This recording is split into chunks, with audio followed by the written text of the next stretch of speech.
La histeria tiene tres grandes concepciones a lo largo de la historia. La primera, de la mano de Hipócrates, que decía que la histeria era la enfermedad del útero. La segunda, de la mano de Charcot, que decía que la histeria era una lesión funcional, orgánica, en el cerebro. Y la tercera viene de la mano de Freud, que negó que en la histeria hubiese una lesión orgánica, sino que el cuerpo histérico hablaba, que el cuerpo histérico decía una verdad inconsciente mediante la conversión.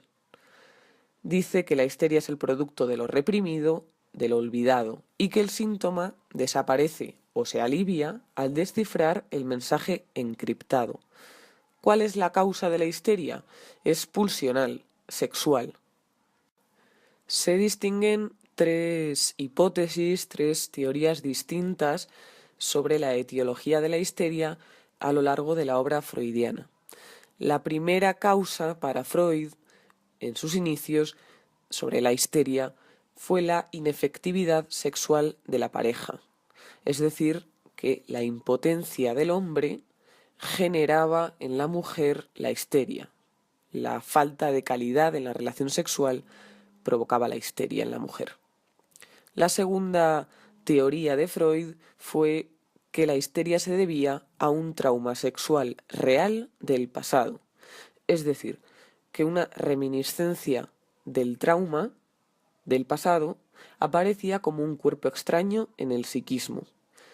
Reaparecía en el psiquismo una escena olvidada, reprimida en el inconsciente. Dicho con otras palabras, una representación sexual inconciliable del pasado regresa al psiquismo, a la conciencia, y despierta un afecto tan penoso que se cree que el yo, mediante un trabajo de pensamiento, no va a ser capaz de solucionarlo, y entonces decide olvidarlo.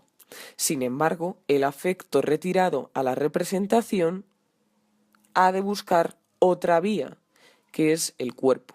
Esto es la conversión, la somatización, característica de la histeria. La reminiscencia del trauma aparece porque se resignifica a precup una escena del pasado que era de origen sexual, pero que durante la infancia no se había podido significar de esta manera y sin embargo, tras la pubertad, al poder entrar en contacto con lo sexual, uno se da cuenta de aquello que sucedió hace años y entonces lo resignifica y es cuando aparece esa reminiscencia del trauma. Es decir, que hay dos tiempos en el trauma sexual.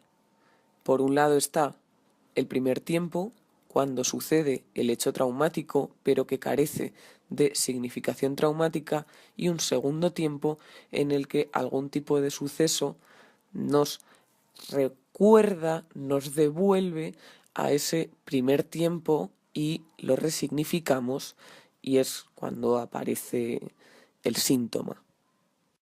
La tercera teoría de Freud sobre la etiología histérica es que este trauma sexual del pasado es inventado, es falso. Se dio cuenta de que no todos los casos de las histéricas de sus pacientes que le contaban que habían sufrido abusos durante la infancia eran ciertos, sino que muchos de esos casos eran inventados. Ojo, no todos, pero sí un gran número de ellos.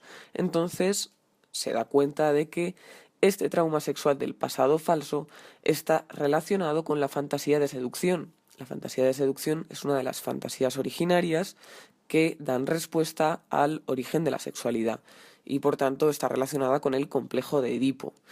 Es decir, que se trata esta escena sexual del pasado de una escena imaginatoria que tuvo la niña durante su infancia, que se reduce a una proyección de su deseo. Ella deseaba, debido al complejo de Edipo, que su padre realmente le diese amor de aquella manera y luego evidentemente lo reprime cuando entra en la fase de latencia.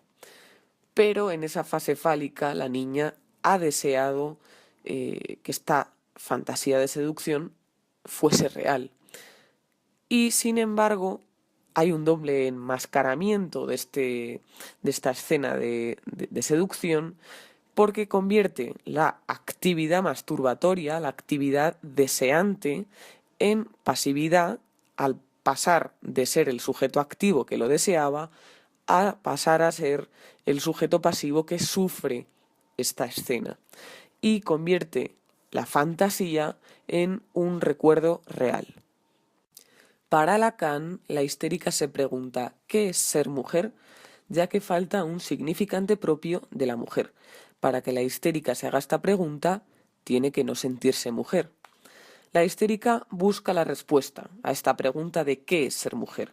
Para ello se identifica con el deseo del hombre para encarnarse en la mujer deseada por el hombre.